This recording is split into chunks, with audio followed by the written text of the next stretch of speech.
Video చూస్తున్న ప్రతి ఒక్కరికి నమస్కారం. మన ఛానల్లో ప్రభుత్వ ఉద్యోగులకి అలాగే ప్రభుత్వ పెన్షన్లకు సంబంధించిన ప్రతి ఒక్క అప్డేట్ క్లియర్గా ఇవ్వడం జరుగుతుంది.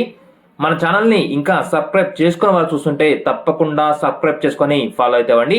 ఇక ఈరోజు వీడియోలోకి వెళ్ళినట్లయితే ఆంధ్రప్రదేశ్ రాష్ట్ర ప్రభుత్వం 2 డిఏలు విడుదల చేస్తూ ప్రభుత్వ ఉద్యోగులకి పెన్షన్లకి భారీ శుభవార్త అయితే అందించింది. దీనికి సంబంధించిన పూర్తి వివరాలేంటో ఈ వీడియోలో చూద్దాం.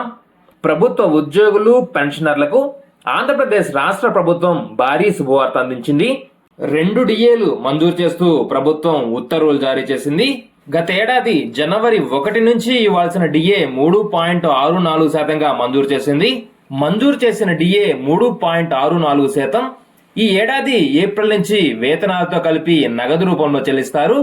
అదేవిధంగా గత ఏడాది జూలై 1 నుంచి ఇవ్వాల్సిన మరో డిఏ 3.64%గా మంజూరు చేసింది. ఈ డిఏని ఈ ఏడాది జూలై నుంచి వేతనాలతో కలిపి నగదు రూపంలో చెల్లిస్తారు. ఇక బకాయిల విషయానికి వస్తే సమాన వాయిదాల్లో జీపీఎఫ్ ఖాతాకి జమ చేస్తారు. మొత్తం మీద ప్రభుత్వ ఉద్యోగులకి పెన్షనర్లకి ఇది ఒక సూపర్ గుడ్ న్యూస్ అనే చెప్పాలి. ఇదండి ఈరోజు అప్డేట్. ఇలాంటి మరిన్ని లేటెస్ట్ అప్డేట్స్ కోసం మన ఛానల్ ని సబ్స్క్రైబ్ చేసుకోవడం మాత్రం మర్చిపోకండి. Keep watching for more updates. Thanks for watching this video.